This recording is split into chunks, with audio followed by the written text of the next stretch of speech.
کچھ حقیقتوں کا علم ہمیں ہمیشہ سے ہوتا ہے، لیکن دل انہیں ماننے پر راضی نہیں ہوتا، اور اگر راضی ہو بھی جائے تبھی دل کے کسی نہ کسی کونے میں یہی امید چھپی رہتی ہے کہ کیا پتہ ایسا نہ ہو، کیا پتہ یہ حقیقت بدل جائے، کیا پتہ یہ جھوٹ ہو۔ ہماری یہی حرکت ہمیں نہ جانے کتنی دیر تک بے سکون رکھتی ہے۔ زخم تب ہی بڑھتے ہیں جب ہم آزمائش کو تسلیم کر لیتے ہیں، اور آگے بڑھنے کی ہمت تبھی آتی ہے جب ہم حقیقت کو مان لیتے ہیں اور اللہ کی رضا کو قبول کر لیتے ہیں، اس یقین کے ساتھ کہ اسی میں ہماری بہتری ہے، یہی ہمارے لیے بہترین تھا۔ آسان کچھ بھی نہیں ہوتا، لیکن روز روز کے رونے سے بہتر ہے کہ ایک ہی دفعہ جی بھر کر رو لیا جائے اور اللہ کی مصلحت پہ آمین کہہ لیا جائے، کیونکہ اس کے سوا کوئی چارہ بھی تو نہیں ہوتا، ورنہ انسان اوڑ بھر تڑپتا رہتا ہے اور شکوہ اللہ سے کرتا رہتا ہے، یوں اپنے اوپر بھی ظلم کرتا ہے اور اللہ کے انتخابات کی بھی توہین کرتا ہے۔ کبھی کبھار دل اتنا بھاری ہوتا ہے کہ تکلیف کے مارے زبان سے ایک لفظ بھی نہیں نکل پاتا، مگر پھر بھی ہم اس امید کے ساتھ اللہ کے روبرو جاتے ہیں کہ وہ خاموشی کی زبان بھی سمجھتا ہے، وہ ان آنسوؤں کی آواز بھی سنتا ہے، وہ اس تڑپتے ہوئے دل کا حال بھی جانتا ہے۔ یہ غم کے وہ لمحے ہوتے ہیں جب ہم اللہ کے بہت قریب آ جاتے ہیں، اتنا قریب کہ ہمیں اس کی سرگوشی بھی سنائی دیتی ہے اور اس کی آغوش بھی محسوس ہوتی ہے۔ سارے فاصلے تب ختم ہو جاتے ہیں، پھر وہ آہستہ سے ہمیں اپنے قریب کر لیتا ہے اور اپنی محبت سے ہمارا دل بھر دیتا ہے۔ تب ہمیں محسوس ہوتا ہے کہ جتنا سکون اس کی قربت میں ہے اتنا سکون کائنات میں کسی کی قربت میں نہیں۔ لوگ کہتے ہیں ہم 5 وقت کی نماز بھی پڑھتے ہیں، اسی سے مانگتے ہیں، اسی سے دعائیں کرتے رہتے ہیں، پھر بھی ہماری زندگی میں اتنی مشکلیں، اتنی پریشانیاں ہیں۔ پتہ ہے کیوں؟ کیونکہ انسان سمجھتا ہے اس نے دین میں قدم رکھ لیا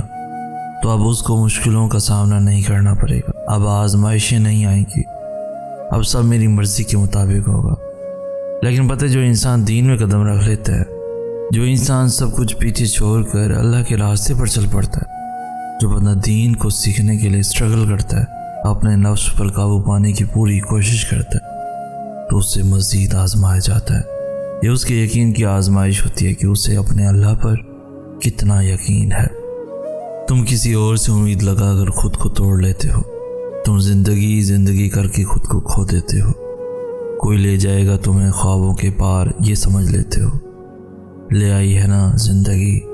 تمہیں ایسے موڑ پر کہ تم رب کو یاد کرتے ہو، آپ پوری دنیا کو سمجھ کر کچھ حاصل نہ ہوا تو اب تم خود کو سمجھتے ہو، دل میں رب ہونے کے باوجود سکون ڈھونڈتے ہو، ٹوٹ کر کسی اور کے ہاتھوں تم اللہ سے شکوہ کرتے ہو۔ ہر انسان یہ سوچتا ہے کہ میرا دکھ زیادہ ہے، میں سب سے زیادہ رویا ہوں، میرے ساتھ سب سے زیادہ غلط ہوا ہے۔ یہ سچ ہے کہ ہر انسان کا دکھ ایک جیسا نہیں ہوتا، ہر انسان کا تعلق اللہ سے مختلف ہے، کوئی اللہ کے لیے روتا ہے اور کوئی اللہ کے سامنے کسی اور کے لیے روتا ہے۔ جو اللہ کے لیے روتا ہے تو اللہ مل جاتا ہے، لیکن جو کسی کو مانگنے کے لیے روتے ہیں اللہ وہ بھی عطا کر دیتا ہے، لیکن آخر میں ہونا وہی ہوتا ہے جو میرا اللہ چاہتا ہے۔ کیا وہ اپنے بندوں کے لیے کبھی غلط سوچ سکتا ہے؟ ایک چیز کی طلب کے لیے ہم اپنے رب کی طرف رجوع کرتے ہیں، سجدے کرتے ہیں، دعا کرتے ہیں، اور اگر تو وہ چیز ہمیں مل جاتی ہے ہم سجدے کی توفیق سے دور چلے جاتے ہیں۔ تو اس سے اچھا یہ نہ تھا کہ وہ چیز ہمیں ملتی ہی نہ۔ تم اپنے ظاہر کو سنوارنے میں وقت ضائع مت کرو، یہ آخرت میں تمہارے کام نہ آئے گا۔ تمہارا ظاہر تو صرف تمہاری روح کا لباس ہے، جبکہ تمہارا باطن ہی تمہارا اصل کردار ہے، جسے صرف اللہ جانتا ہے۔ تم لوگوں کو خوش کرنے میں اپنی ساری زندگی بھی لگا دو گے نا، وہ تب بھی تم سے کبھی مکمل خوش نہیں ہوں گے، پر اللہ تمہارا وہ ایسا لمحہ بھی یاد رکھتا ہے جس میں تم نے اسے پکارا ہو، وہ بھی کسی اور کو پانے کی خاطر۔ تمہاری تہجد کی دعاؤں میں کسی اور کا نام ہونے کے باوجود بھی وہ تمہیں دھتکارتا نہیں، بلکہ تمہاری مانگی ہوئی مرادوں کی تعبیر کو ذرا طویل کر دیتا ہے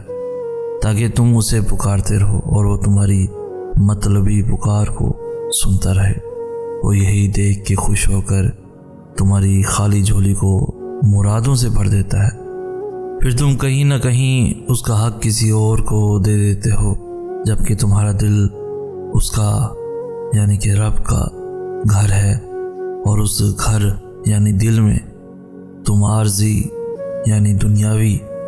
سہاروں کو جگہ دے کر اصل وارث کو بھلا دیتے ہو، جبکہ وہ تم سے اتنی محبت کرتا ہے کہ اگر تم زندگی کے آخری موڑ پر اپنی سانسوں کے ٹوٹنے سے ایک لمحہ پہلے بھی اس کو پکارو گے، وہ تب بھی تمہاری پکار پر بہت محبت سے لبیک یعنی آئے میرے بندے میں حاضر ہوں کہے گا۔ وہ اپنے بندے کو کبھی مایوس نہیں کرتا، وہ تو الودود یعنی بے حد محبت کرنے والا ہے۔ وہ اپنے بندے کو تھام لے گا،